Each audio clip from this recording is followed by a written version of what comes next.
Bloque 5. Presidencialismo y alternancia política. 5.1. Aparente estabilidad. 1940 a 1970. El milagro mexicano.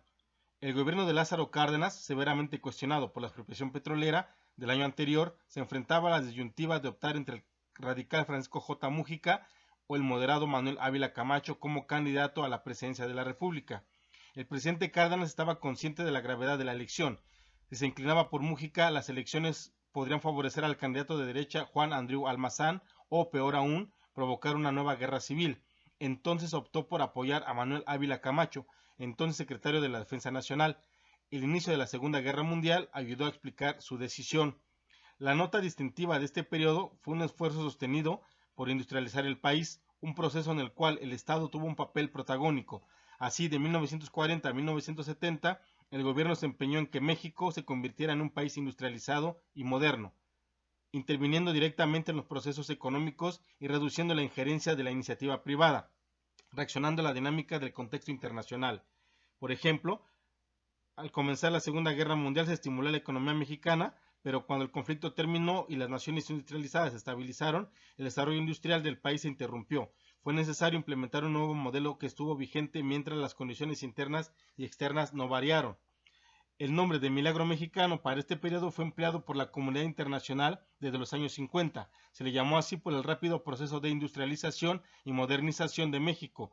La estrategia del gobierno mexicano incluyó acciones económicas como la sustitución de importaciones que coincide en política con el Estado benefactor que se aplicaba en otras naciones como Estados Unidos de América, Argentina o Brasil.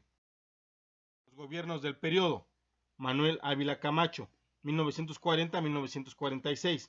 La expropiación petrolera de 1938 colocó al país en una situación difícil respecto a sus relaciones con Estados Unidos. Por ello, la elección de Manuel Ávila Camacho como candidato y luego como presidente de la República fue un claro mensaje dentro y fuera del país de que se adoptaría una política moderada. Para Estados Unidos, la producción industrial y la posición estratégica de México se volvieron indispensables a partir de 1941, año en que entró en la guerra. No fue un factor que contribuyó a resolver el conflicto con las compañías petroleras expropiadas. Nuestro país se dispuso a colaborar con los estadounidenses, no solo con el envío del Escuadrón 201 al Océano Pacífico, sino mediante programas económicos, políticos y militares. México firmó el programa Bracero en 1942. Mediante este acuerdo, los trabajadores mexicanos fueron autorizados a trabajar legalmente en los campos de cultivo estadounidenses y en otras actividades primarias. Incluso el gobierno de aquel país apoyó con semillas, fertilizantes y plaguicidas, entre otros aspectos tecnológicos, por lo que a partir de 1943 comenzó a hablarse de una revolución verde, debido al notable incremento en la producción de este ramo. Asimismo, el gobierno de Ávila Camacho promovió la unidad de la clase política. También fue el principio de acciones de acercamiento con la sociedad. Se fundó el Instituto Mexicano del Seguro Social, IMSS, 1943, para satisfacer ciertos reclamos del sector obrero en materia de salud y seguridad social. También en 1946 se llevó a cabo una reforma electoral que estableció los requisitos para la conformación de un partido político. Además, se creó un padrón electoral. Casi al concluir el sexenio de Ávila Camacho, el Partido de la Revolución Mexicana se transformó en el Partido Revolucionario Institucional, PRI, 1946, que estableció en sus principios la importancia de las instituciones revolucionarias para el progreso del país, cerrando así oficialmente la etapa de los personalismos e inaugurando la de las instituciones. Miguel Alemán Valdés, 1946 a 1952. El presidente alemán fue el primer civil en ocupar ese cargo y el primero también en haber sido postulado por el PRI.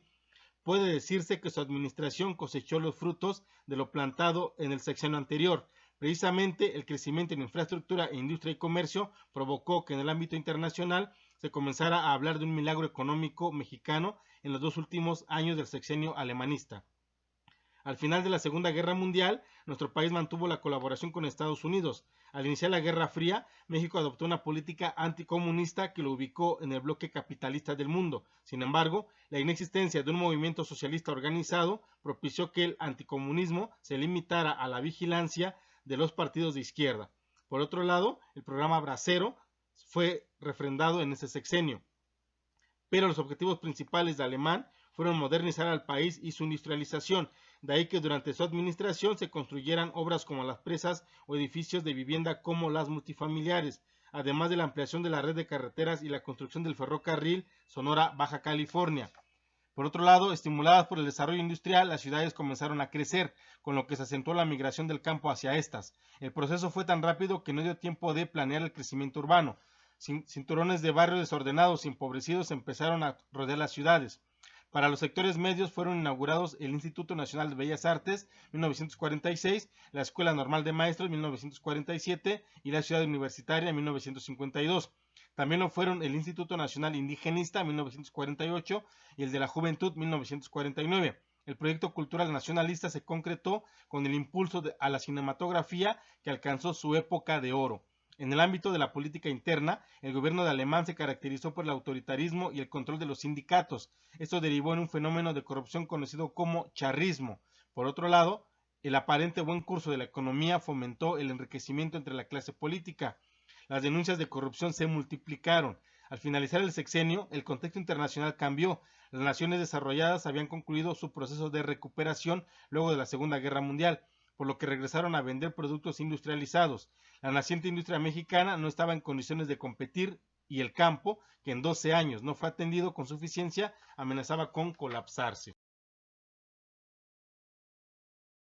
Ruiz Cortines, 1952 a 1958. La corrupción durante la administración alemanista y la difícil situación internacional orientaron el sexenio de su sucesor, Adolfo Ruiz Cortines, hacia la austeridad económica y el ejercicio ético del gobierno. Se promulgó para ello una ley anticorrupción que no obtuvo los resultados esperados. A pesar de los deseos de reivindicación frente a la opinión pública, el gobierno de Ruiz Cortines fue incapaz de contener la influencia negativa del contexto internacional y de la propia realidad interna. Apenas 2 años después de haber tomado la presidencia, el gobierno anunció la devaluación del peso, que pasó de 8.5 a 12.5 pesos por cada dólar. El campo, por otro lado, dio muestras de agotamiento, tanto que durante este sexenio se perdió la autosuficiencia alimentaria, es decir, México se volvió incapaz de generar los alimentos de su propia población, por lo que hubo que comprarlos en el extranjero. Las clases populares fueron las que más sufrieron los efectos adversos de la crisis económica. Por esto aumentaron los movimientos de oposición al gobierno, a pesar de medidas democráticas como el otorgamiento del derecho al voto de la mujer en 1953. Sin abandonar la sustitución de importaciones, el país implementó una política que fue bautizada como desarrollo estabilizador, que consistió en aplicar tarifas proteccionistas para la industria y otorgar precios de garantías para los productos del campo. Al finalizar el sexenio, parecía que la estrategia había alcanzado sus objetivos. Gobierno de Adolfo López Mateos. La estabilidad promovida al final del sexenio ruiz-cortinista permitió al gobierno de López Mateos aplicar estrategias sociales y adoptar medidas que reivindicaran al gobierno con los sectores populares.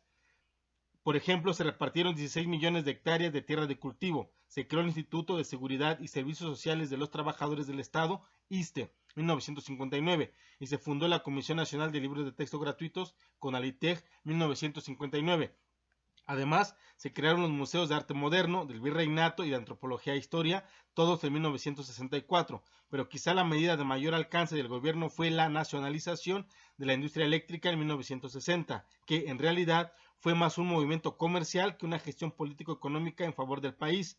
En el ámbito internacional, el gobierno de López Mateos marcó la posición ideológica del país en relación con la Revolución cubana condenada por el gobierno estadounidense. A pesar de las presiones, nuestro país mantuvo sus relaciones con la isla e incluso se opuso a su expulsión de la Organización de Estados Americanos, OEA, pretendida por los Estados Unidos en 1962.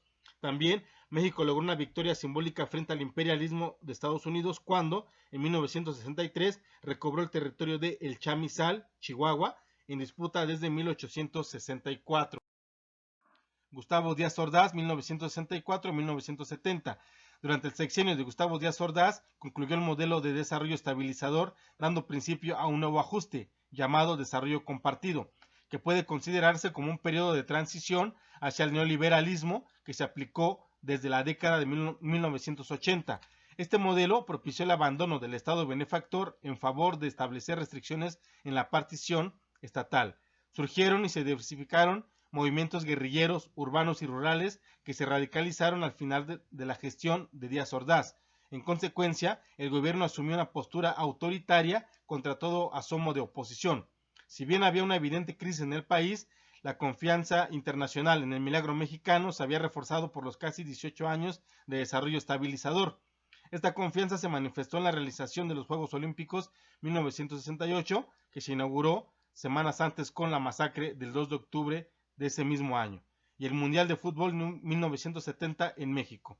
De esta manera, el régimen de Díaz Ordaz representó la cúspide tanto de la confianza exterior en las decisiones económicas del país como de la crisis interna de índole social, que se expresaba como un rechazo al partido oficial y la desconfianza hacia el gobierno. La paradoja de este sexenio es que terminaba en medio del repudio de la sociedad, pero con las tasas de crecimiento más altas desde 1940 y con la mayor inversión pública en obras de infraestructura básica y de servicios. Por ejemplo, en 1969 fue inaugurada la primera línea del sistema de transporte colectivo Metro en la Ciudad de México. La crisis política llevaría a un nuevo modelo económico.